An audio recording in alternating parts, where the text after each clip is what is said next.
আসসালামু আলাইকুম গাইস। তো আজকে আমাকে সকাল সকাল আব্বু ডাক দিয়ে বলতেছে যে তোর হাঁসটা মারা গেছে। তো আমি সকালে উঠে দেখি বলতেছে যে কোন হাঁসটা, কারণ আমার একটা হাঁস ডিম নিয়ে এখনও বসে আছে।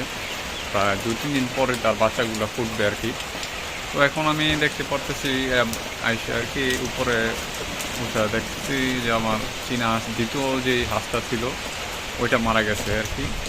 তো ওই যে আপনার দেখতে পারতেছেন ওদিকে কীভাবে মারা গেল সঠিক তা জানা নেই, কারণ আমি রাত্রেও আলো দিয়ে গেছি, আপনার গম আর ভুট্টা এগুলো দিয়ে গেছি, খাবার এগুলার। আর হাঁসটা তবু আপনাদের দেখাচ্ছি।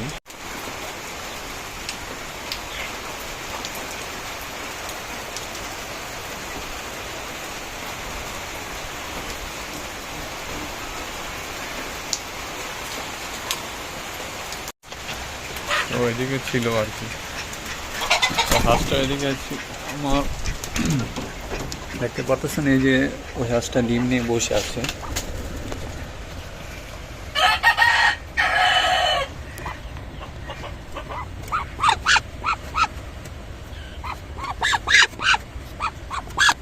এটার 2-3 দিন পর বাচ্চা ফুটবে আর কি।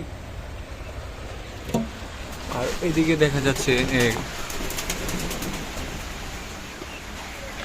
যে হাঁসটা মারা গেছে আর কি। ওই হাঁসটা 3টা ডিম পারছে, আপনারা দেখতে পারতেছেন যে আর 3টা ডিম পারছে। তো কীভাবে মারা গেল সঠিকটা বলতে পারতেছি না, কারণ আমি রাত্র দেখে গেছি ওই হাঁসটা ঠিক আছে আর কি। তো ওর আগেও আমার কিছু মুরগি মারা গেছিল, তার ডিমগুলো এরকম রেখে তারপরে 4টা ডিমে থেকে আমার 4টা বাচ্চা ফুটছে। তো আপনি ওই দেখতে পারতেছেন ওই যে হলুদ কালার মুরগিটা যেটা, ওইটা ছিল প্রথম বাচ্চাটা। দ্বিতীয় বাচ্চা সাদা ছিল, ওইটা মারা গেছে, সেম এরকম সাদা ছিল। আর ওই যে পিছিয়ে দেখতে পারতেছেন আপনার মুরগিটার। আর এদিকে প্রায় ফার্মি মুরগির মতো 2টা বাচ্চা আমার, আর ওই সাদাটা মারা গেছে। এর আগে আপনাদের একটা ভিডিও দিয়েছিলাম আমি যে গাপ্পি মাছগুলো তো আমার হাঁসে খেয়ে ফেলছিল, তারপর হাঁসগুলো মারা গেছে। আবার কিছুদিন আপনার ওই মুরগিটা মারা যাওয়ার পর আমি যে ইনকিউবেটর থেকে বাচ্চাগুলো ফুটেছি। তো আপনারা দেখতে পাচ্ছেন বাচ্চাগুলো এখন 3টা আছে 4টা থেকে, কারণ 4টা ডিমে ছিল, 4টা ডিম রেখে ওই মুরগিটা মারা গেছে। এখন আমার চীনা হাঁসটা দেখা যাচ্ছে 3টা ডিম পেরে মারা গেছে।